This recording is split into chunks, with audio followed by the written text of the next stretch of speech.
Today's Toy Spot, we're having a look at the Mattel DC Universe Wave 18 Apache Chief Wave. Today we're having a look at Figure 4, Captain Boomerang.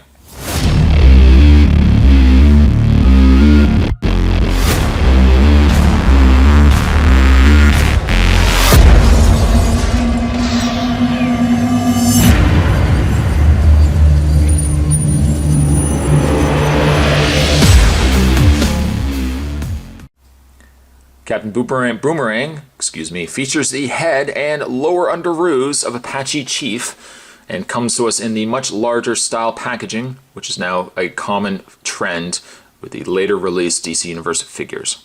Extra packaging I don't really think is necessary, but it is there anyways.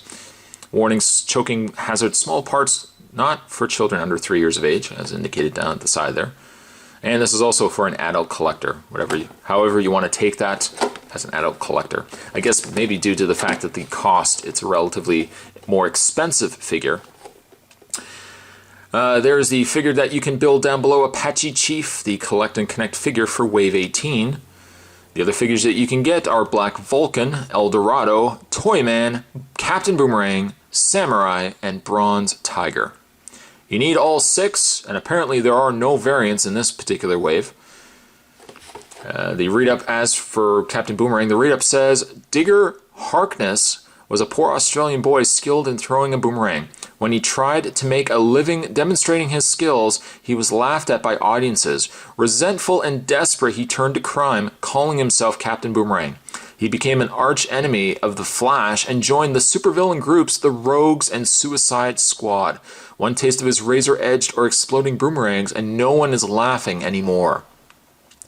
Statistics: first appearance of the Flash, 117, December 1960. Real name: George Digger Harkness. Occupation: costume criminal. Base of operations: Earth. Special abilities: as good with a boomerang as is humanly possible. That's quite the special ability.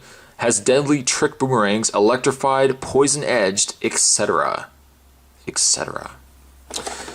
What I'm going to do is take a bit of a break. I'm going to get this opened up, and when we come back, we're going to have a better look at Figure 4, Captain Boomerang. There's more on the way. Stay tuned. And we'll get the collect and connect pieces out of the way that come with Captain Boomerang. He does come with the head of Apache Chief. He does also come with the underoos of Apache Chief. The underoos. As a side note, I just want to mention this now because I might forget it later. I really like the sculpt of Apache Chief's head. Yes, I know as of right now he's just the head, but I do really like what they've done with it. The reason why I mention that is because the packaging, I really don't like how he looks on the actual production shot here. I think he looks much better in real actual figure release than he did here. So one of the fewer times that I can think of where I actually like the actual release of a figure more so than the actual production photos. Let's take Apache Chief's head, because you know we build these as we do the reviews on this channel. I'm going to snap the head on to Apache Chief. And let's take, now I'm hoping this isn't going to cause me problems as he is wearing his loincloth. Let's figure out, of course, where his bum is. Okay, the bum has the DC Comics copyright on the back. Snap that into place. I was going to say I'm hoping that it's not going to hinder my abilities to put the legs on. Probably not. I don't think it'll be a problem. And there you have some of Apache Chief.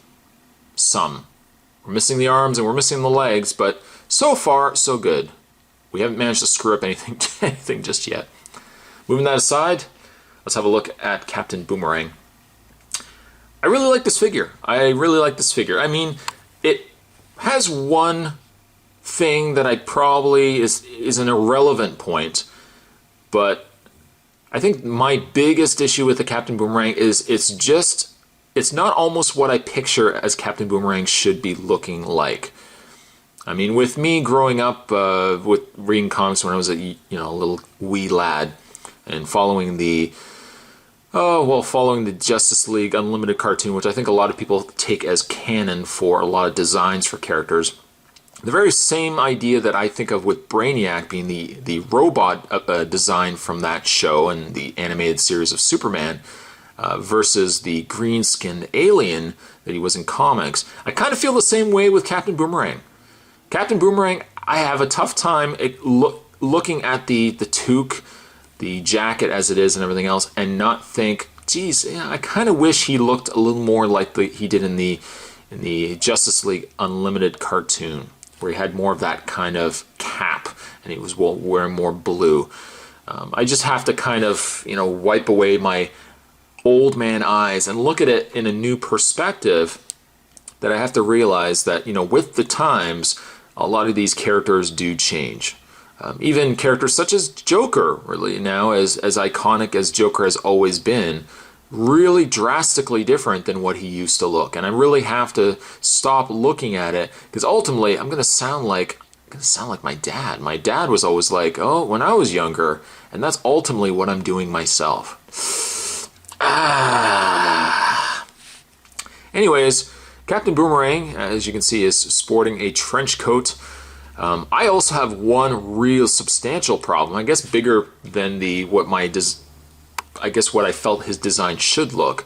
My big problem is the fact that he is wearing a strap across his upper torso that is housing the boomerangs. The problem is with it is the fact that the strap is attached to his jacket. It's not actually attached to his torso and then his jacket is put over top. I'm a little worried that if you're not careful and this separates too much, or if you move it out too much, this strap might break right off and come completely clean from the body. I would have liked if that had actually been part of the torso and then the jacket would have gone over top. I also like his scarf. Also, you can see that his boomerang fell out. I really like the scarf. I think the face sculpt is done really, really well. Kind of looks like Shipwreck, too. Spot's always comparing things to other things instead of just simply taking it at face value. I know, I am notorious for that. But the paint on the face, the sculpt on the face is really good.